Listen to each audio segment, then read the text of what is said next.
म्हणाले, दुःखात भगवत कृपा मानणारे खरे वैष्णव होते. दुःखात ते सेवा स्मरण सोडत नाही. अतिशय दुःख अवस्थेत प्रल्हाद विचार करतात, माझे परमेश्वर माझ्या बरोबर आहेत तर घाबरायचे कशाला, असं त्याला वाटलं. आणि एक दिवस काय झालं, अंधाऱ्या कोठडीत भूक लागली होती ना, भूक तर लागणारच, येतं होणारच, शरीर असलं भूक लागणारच. मग कोठडीत प्रल्हाद भूक लागली, पाणी प्यायला तहान पण लागली, पण सतत नामस्मरण चिंतन ते करत असायचे. विष्णूला खूप दया आली. विष्णू म्हणाले, लक्ष्मी जा प्रल्हादाला जेवण देऊ नये.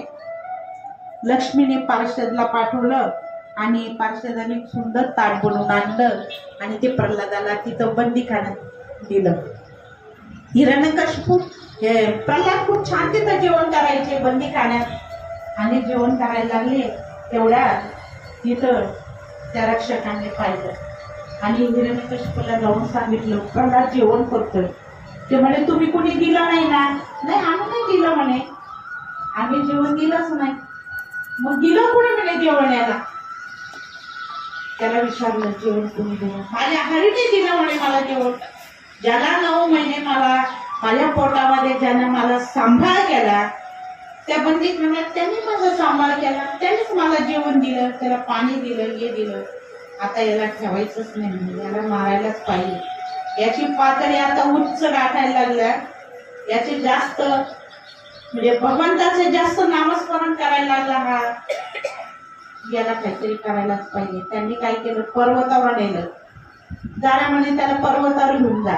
पर्वतावर नेलं, वरून त्याला खाली ढकलून दिलं, परंतु काहीच झालं नाही.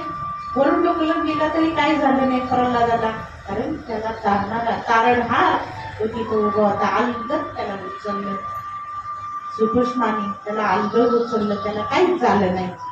नंतर म्हणे, तरी तो कृष्ण कृष्ण कृष्ण कृष्ण श्रीमन्नारायण नारायण नारायण श्रीमन्नारायण नारायण नारायण श्रीमन्नारायण नारायण नारायण श्रीमन्नारायण नारायण नारायण लक्ष्मी नारायण नारायण नारायण लक्ष्मी नारायण नारायण नारायण श्रीमन्नारायण नारायण नारायण श्रीमन्नारायण नारायण नारायण सूर्य नारायण नारायण नारायण सूर्य नारायण नारायण नारायण श्रीमन्नारायण नारायण नारायण. कृष्ण असल्यामुळे हत्तीला काय, प्रल्हादाला काहीच झालं नाही. त्याच्या अंगावर पाय सुद्धा त्या हत्तीचा पडला नाही. तू गजरा शांत होत गेला. किती प्रकार केले प्रल्हादाला मारण्यासाठी हिरण्यकशिपूने, खूप प्रकार केले, परंतु हिरण्यकशिपूने खूप प्रकार केले प्रल्हादाला मारायला, पण त्याचा काहीच उपयोग झाला नाही.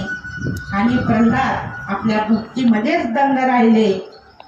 आणि मग त्यांना वाटलं, आता त्याला काय उपाय करावा, काहीतरी असा एक उपाय करू ना, याला आता मी ठेवतच नाही. मग शेवटचा उपाय म्हणून ते म्हणजे प्रल्हादाला समोरासमोर गेले, एक तलवार घेतली. आज काय तुला ठेवत नाही म्हणे, आज मी तुला मारणार असे. किती प्रयोग केले, पण तू मरतच नाही, जगतोय म्हणे, काय मागणारे कळत नाही. तर तो प्रल्हाद म्हणाला, पिताजी तुम्हाला आहे ना खूप गर्व झाला, खूप गर्व झाला, तुमचा गर्व कमी झाला पाहिजे. तुम्ही ना ह्या संसार चक्रामध्ये खूप बुडून गेलात, ह्या संसारामध्ये खूप गुरफटून गेलात. तुम्ही अजूनच सुधरा, अजून सुधरायला तुम्हाला संधी दिलेली भगवंताने. तुम्ही सुधरा, शेवटचा क्षण आहे, तुम्ही सुधरा, वेळ गेलेली नाही.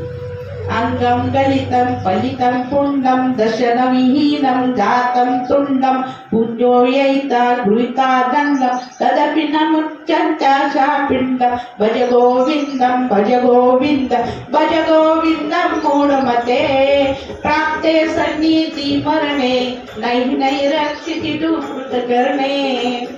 अहो तुमच्यावर वेळ आलेली आहे, पण तुम्ही सुधरा. आता मरण जवळ आलं तर परमेश्वरच तुमचं रक्षण करणार आहे, मी नाही करणार. पण तुम्ही सुधरा, अजूनही सुधरा. तुमचा अंग आहे ना हे आता कधीच दाखल झालेलं आहे आणि तुम्ही सुधरत नाही अजून. तुमचे केस पांढरे झालेले आहेत, दात तुमचे पडलेले आहेत. अशा स्थितीत तुम्ही भगवंताचं नाव घेत नाहीये. भगवंताचं नाव घेतलं पाहिजे तुम्ही. आता सुधरा तुम्ही.